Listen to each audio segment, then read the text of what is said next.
Hello everyone, I welcome you all at Pathfinder platform. Pathfinder platform में आपका स्वागत है। आज के इस वीडियो के अंदर हम मेक इन इंडिया प्रोग्राम के बारे में पढ़ेंगे।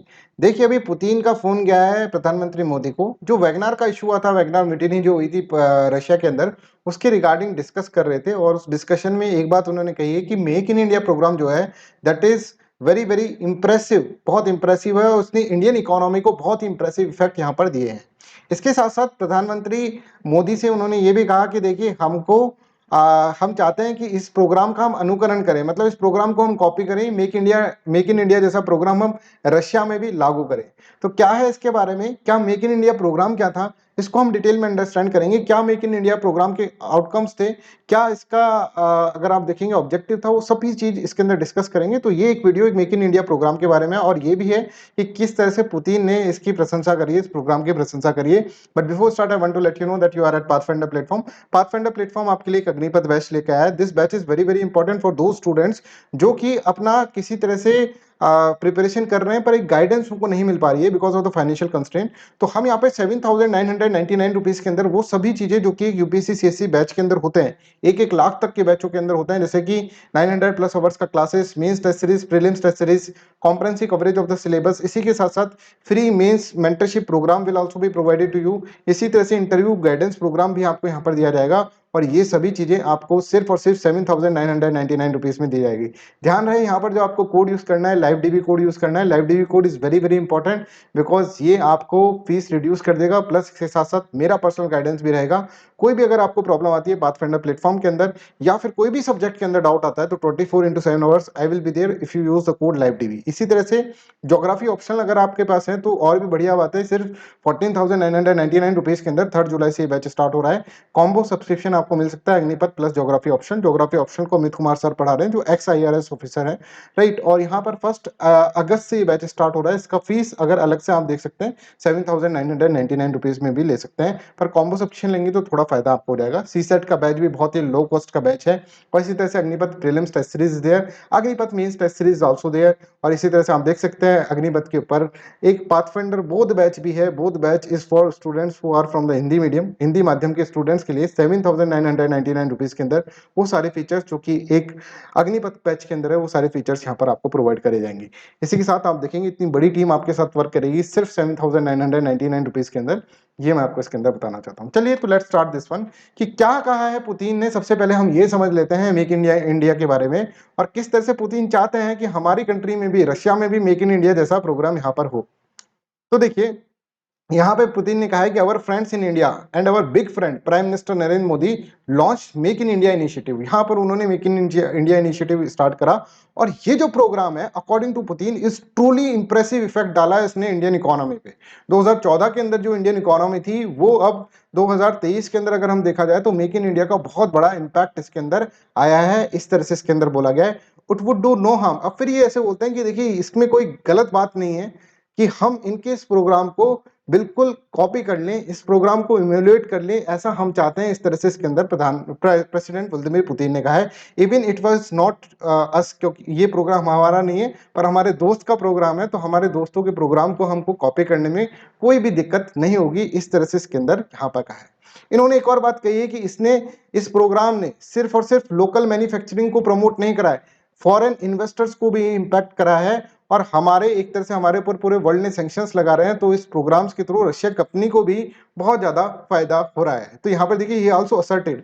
और इसी के साथ उन्होंने ये भी कहा कि रशिया जो है उसको भी इसी तरह के प्रोग्राम्स चलाने की कोशिश करनी चाहिए, इसी तरह से अपना कन्वीनियंस और अपनी फंक्शनैलिटी प्रोडक्ट की इंक्रीज करनी चाहिए, जिससे कि उसका प्रोडक्ट मॉडर्न दिखे, उसके प्रोडक्ट के अंदर बहुत सारी प्रॉपर्टीज हों, ऐसी प्रॉपर्टीज जो अट्रैक्ट करें दूसरे जो लोगों को कंज्यूमर्स को, वर्ल्ड के कंज्यूमर्स को अट्रैक्ट करें, जैसे कि भारत के अंदर मेक इन इंडिया प्रोग्राम में इंडिजिनियस हो रहा है, राइट। तो एक बहुत बड़ी बात है कि इतने बड़े देश के राष्ट्रपति हमारे प्रोग्राम को, एक पर्टिकुलर प्रोग्राम को यहाँ पर क्या कर रहे हैं, अप्रिशिएट कर रहे हैं। तो देखिए, रशिया कह रहा है कि मेकिंग आवर प्रोडक्ट, हमको भी अपने प्रोडक्ट्स को ज्यादा कन्वीनियंट और फंक्शनल बनाना चाहिए with a modern look and the properties. ठीक है, मेक इन इंडिया को अप्रिशिएट करते हुए उन्होंने ये इस तरह से बोला।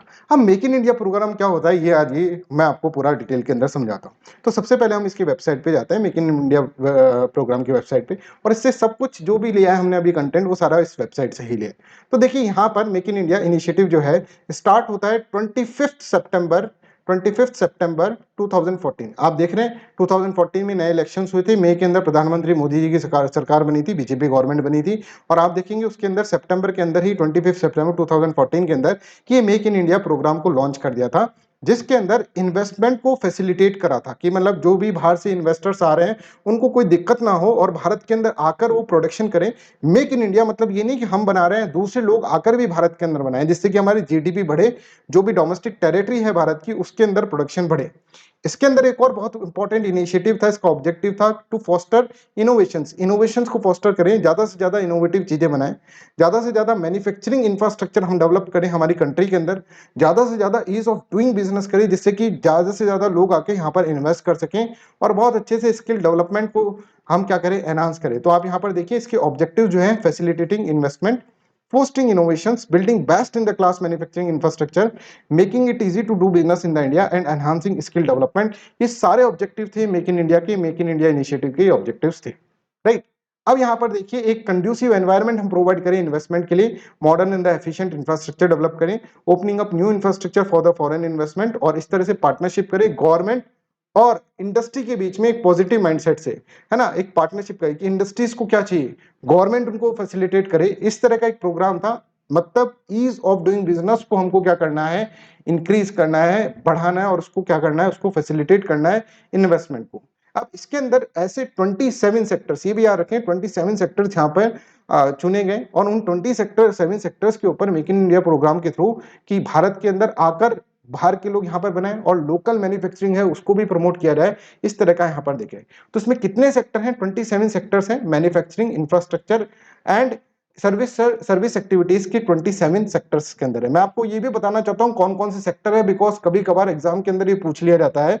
तो मैन्युफैक्चरिंग सेक्टर के अंदर ये 15 सेक्टर हैं, और आप देखेंगे बाकी सेक्टर जो है वो है सर्विस सेक्टर के अंदर। इसमें आप ये सब पढ़ सकते हैं, डिफरेंट डिफरेंट सर्विस सेक्टर्स की सारे सारे यहाँ पर है। तो आपसे पूछा जा सकता है क्या educational services make in India program के अंदर वन ऑफ द सेक्टर्स के अंदर है, क्या ऑडियो विजुअल सर्विसेज है, क्या मेडिकल वैल्यूज ट्रेवल इसके अंदर आता है। इस तरह से आपसे क्वेश्चंस पूछे जा सकते हैं। अच्छा, इस प्रोग्राम के टारगेट्स क्या थे, इस प्रोग्राम के टारगेट्स कुछ थे जो कि अचीव हुए और कुछ अचीव नहीं हुए। जैसे एक टारगेट था कि मैन्युफैक्चरिंग सेक्टर जो हो वो ग्रोथ करे 12 से 14% per annum over the medium term तक 12 से 14% पर एनम यहाँ पर ग्रोथ करे।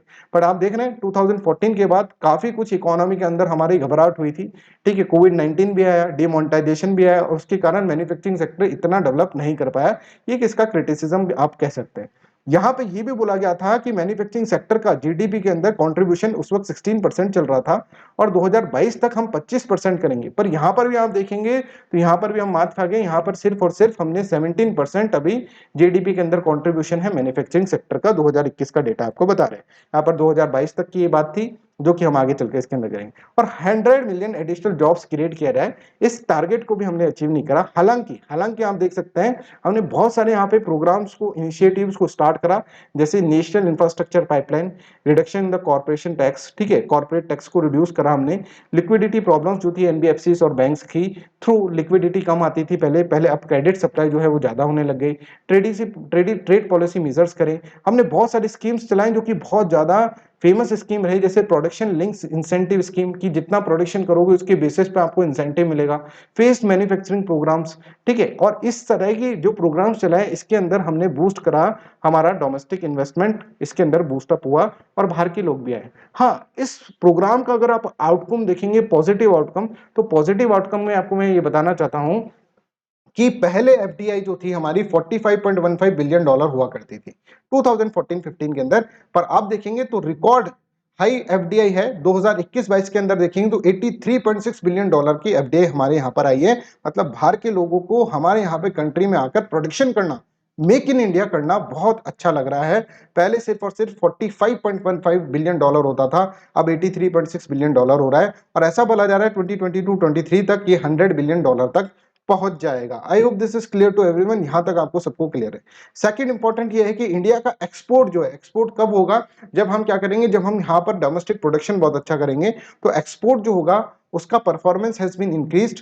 अब पहले अपन 468 बिलियन डॉलर का एक्सपोर्ट करते थे 2014 के अंदर, पर 2022-23 के अंदर हमने कराया 770 बिलियन डॉलर का। तो यहां पर भी हम देखेंगे तो हमारा पॉजिटिव ग्रोथ यहां पर मिला है। पर जैसा मैंने आपको बताया जो इसका टारगेट था वो अचीव नहीं हो पाया। जो क्रिटिसिज्म है वो भी आपको जानना चाहिए। आप देख रहे हैं अभी तक हम यहाँ पर हमारे यूनियन मिनिस्टर ये अर्ज कर रहे हैं कि 25% तक लेके जाओ किसी तरह से share of GDP, manufacturing in the GDP, है ना। अभी तक सिर्फ और सिर्फ 17% तक यहाँ पर है। आप यहाँ पर देख सकते हैं 17% मैन्युफैक्चरिंग का शेयर है अभी जीडीपी के अंदर। इसी तरह से यहाँ पर आप देखेंगे पीयूष गोयल जी जो हमारे मिनिस्टर्स हैं, कॉमर्स एंड इंडस्ट्री मिनिस्टर, उन्होंने भी कहा था कि हमको किसी तरह से 25% ऑफ जीडीपी तक इसको लेकर आना पड़ेगा।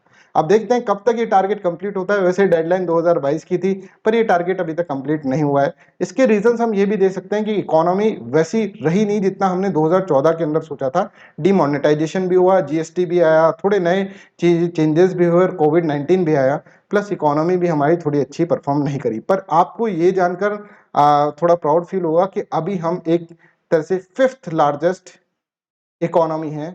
और इसका मतलब ये है कि वर्ल्ड के पर्सपेक्टिव में अगर हम देखें, रिलेटिवली अगर हम देखें तो काफी अच्छा हमने परफॉर्म करा है। पहले हम 10th थे, अब हम 5th आ गए हैं, तो that is very very important thing. और ये भी हमको ध्यान रखना चाहिए कि अभी हमारी इकोनॉमिक कंडीशंस, हमारी जीडीपी ग्रोथ रेट जो है वो काफी अच्छी बढ़ी है।